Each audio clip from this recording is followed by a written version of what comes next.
Flamengo do Tite. Eu estou ao vivo aqui no Cortes do Pilhado no YouTube, no Facebook e no Instagram, porque é ridículo você ver um Flamengo jogando do jeito que jogou hoje contra o Amazonas, que saiu da Série C do Campeonato Brasileiro agora. É um Flamengo burocrático, é um Flamengo apático, e é o que eu digo, tem muito torcedorzinho Nutella que fica, ai, você é chato, ai, você tá falando do Tite. Gente, o trabalho do Tite em jogos em campeonatos de expressão é ridículo. O Flamengo do Tite não joga nada. O Flamengo do Tite jogou contra o Amazonas. É um time que acabou de sair da Série C do Campeonato Brasileiro. É um time que não tem dimensão nenhuma. É um time que o Flamengo tinha que ganhar de pelo menos 3-0. O Flamengo não criou uma chance sequer de gol no segundo tempo. No primeiro tempo já foi ridículo. O Flamengo teve 3 chances de gol. Agora, o segundo tempo foi ainda mais patético, foi ainda mais ridículo. E as pessoas precisam criticar o Tite. Essa diretoria frouxa do Flamengo, que só aparece quando conquista título, que fica fumando charutinho, que fica cantando Real Madrid pode esperar, tem que ter culhão para cobrar do Tite. Tem que falar com o Tite, ó, deixa eu te falar uma coisinha. O Flamengo precisa jogar futebol. A gente investiu 200 milhões de reais num time para esse time jogar futebol. Então chega dessa pouca vergonha de futebol horroroso nesse Flamengo. É um Flamengo que não cria nada. É um Flamengo que só sabe jogar bola para lateral, para buscar ali alguma jogada, cruza na área e nem isso sabe fazer.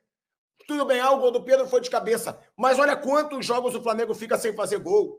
O Flamengo do Tite, depois do Carioca, tá? Que Carioca, para mim, não dá para levar como parâmetro de nada. Depois do Campeonato Carioca, Flamengo do Tite, péssimo contra o Milionários. Deixou empatar com um jogador a mais. Péssimo contra o Atlético Goianiense. Era para perder com um jogador a mais. Péssimo contra o Palmeiras. Péssimo contra o Botafogo. Ruim demais contra o Bolívar, mais ou menos contra o Palestino e mais ou menos contra o São Paulo. Ou seja, quando começou a interessar, esse Flamengo foi um time péssimo, um Flamengo apático, como foi o Flamengo do ano passado. Tá? Para vocês que estão no Instagram, entra lá, Cortes do Pilhado no YouTube, tá? É o novo canal que eu vou começar a usar para futebol, porque eu tenho falado muito de política no canal Pilhado. Cortes do Pilhado é onde eu estou ao vivo agora. Entra lá que eu vou continuar essa live. Valeu, galera? Cortes do Pilhado ou no Facebook. Agora, é uma situação, tá, que esse Flamengo ele tem que ser muito questionado pela palhaçada que virou o Flamengo. O Flamengo foi assim no ano passado, teve pouca cobrança. Continua sem vergonha nesse ano, está tendo pouca cobrança. Onde estão os dirigentes do Flamengo para cobrar do Tite? Ah, eu quero derrubar o Tite? Não, eu não quero derrubar o Tite.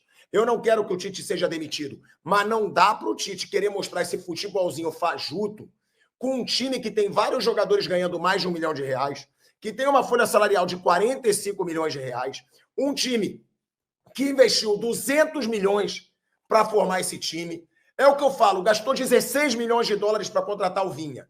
Tem que jogar muito melhor. Gastou uma fortuna para contratar o Léo Ortiz, está no banco, tudo bem. Gastou uma fortuna pelo De La Cruz, está jogando sozinho. Cadê?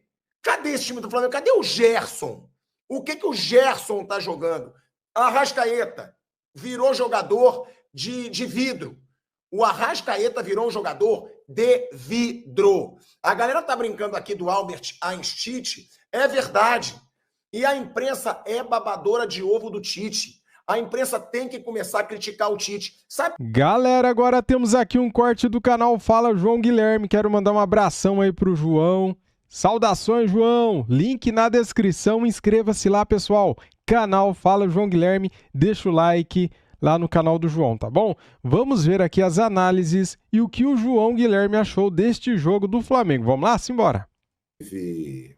A torcida do Flamengo mandou o Tite tomar suco de caju. É verdade. É isso aí.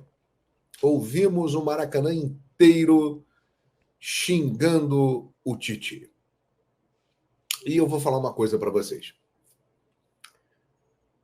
A torcida do Flamengo, ela tem razão em fazer isso. Ela tem o direito de fazer isso.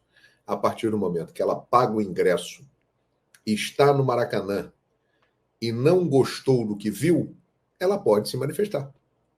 Sem violência física, mas ela verbalmente tem todo o direito de se manifestar. Então a nação rubro-negra, ou pelo menos aqueles que estavam ali no Maracanã, se manifestaram dessa forma contra o Tite, e com razão. O Flamengo realmente não jogou nada. Foi um jogo...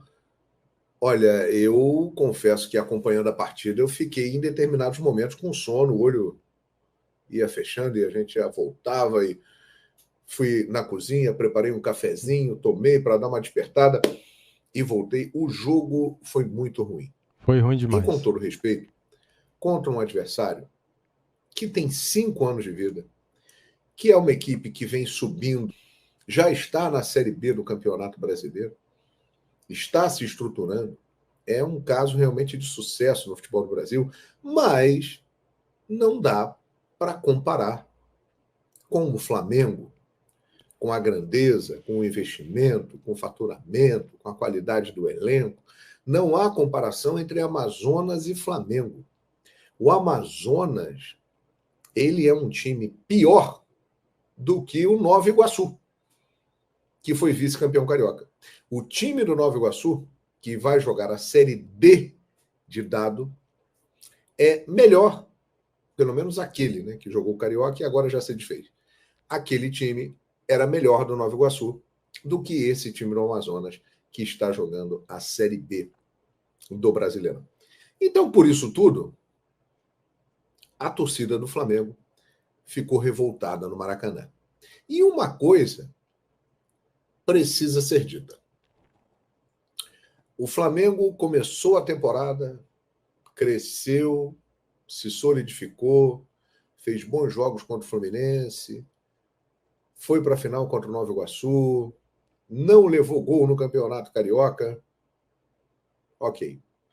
Mas a partir do momento que chegou o mês de abril, dia 2 de abril, para ser mais exato, a coisa começou a mudar de figura. Aquele jogo com o Milionários em Bogotá foi um divisor de águas. Até ali, o trabalho do Tite no Flamengo, pegando desde o... Perdão. Saúde! Até ali, pegando o trabalho do Tite desde o ano passado, quando ele chegou e disputou 12 partidas do Campeonato Brasileiro e chegou a fazer até bons jogos. Teve jogos ruins, mas teve bons jogos. E depois, o início da temporada, até o jogo com Milionários, a coisa vinha caminhando bem.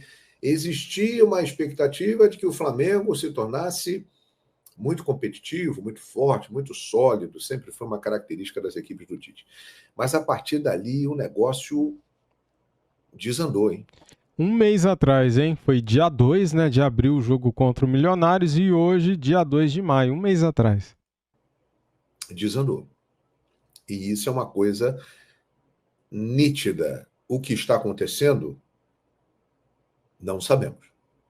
Clima no vestiário, jogadores enjoaram do Tite, jogadores cansados foram poupados, não gostaram. Não sei, mas que a coisa está estranha, está estranha. E aí é que eu entro no seguinte ponto. O Tite tem culpa? Tem. Porque ele é o treinador do Flamengo. Então é óbvio que o Tite tem culpa. Mas a culpa é só do Tite, gente?